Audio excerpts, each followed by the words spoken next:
baseball stories to talk about. Let's talk about the opening of spring training camps, because there's a lot of unique things here to talk about. And starting with the first Cactus League and Grapefruit Circuit game, right behind home plate, John, there's going to be that box there, pitch clock. Mm-hmm. And actually, the Dodgers have put the pitch clock at Camelback Ranch, where the mounds are, as the pitchers go through their bullpen sessions. There's pitch clocks there.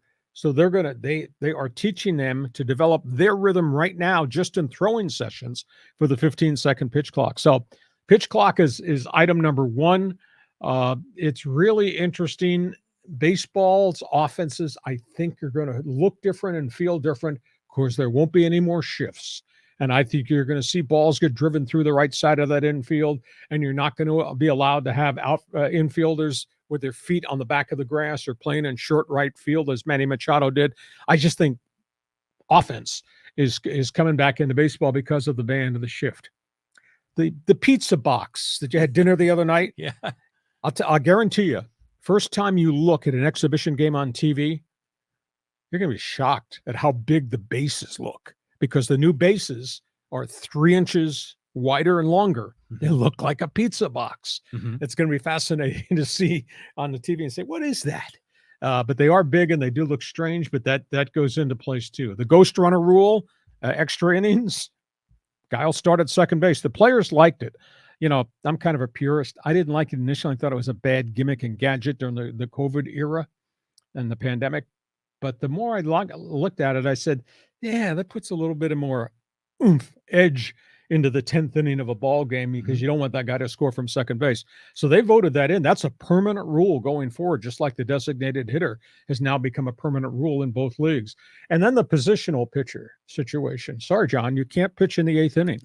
If baseball got tired of what they saw going out last year, there were 139 incidents in which the shortstop or the outfielder or the backup catcher came in to pitch in a blowout game. Baseball does not like that, did not think it was good for the credibility of the game.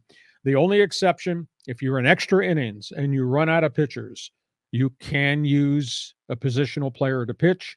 Or if you're down by 8 runs in the final inning of regulation, the shortstop can come, or third baseman can come, or John Riley can come pitch. But they're going to try to put a lid on this, because we had games this year where 2 or 3 different positional players pitched at the end of blowout games. Your likes and dislikes on those rules. Yeah, I mean, these are really interesting. I mean, the positional players thing, it reminds me of the NBA, because it's like a load management thing, right? You know, they don't want to like waste the arms of the bullpen pitchers.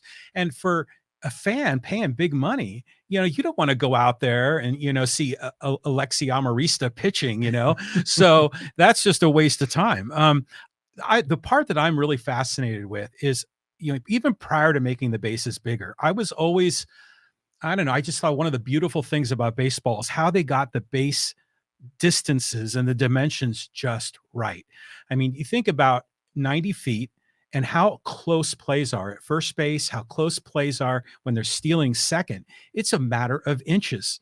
And now with these pizza box bases, that's a matter of inches. And I think it's going to throw some of these things, you know, they're going to be outs that were previously safe. I think this could make a subtle difference in the game. Well, we'll be watching a lot of instant replays there.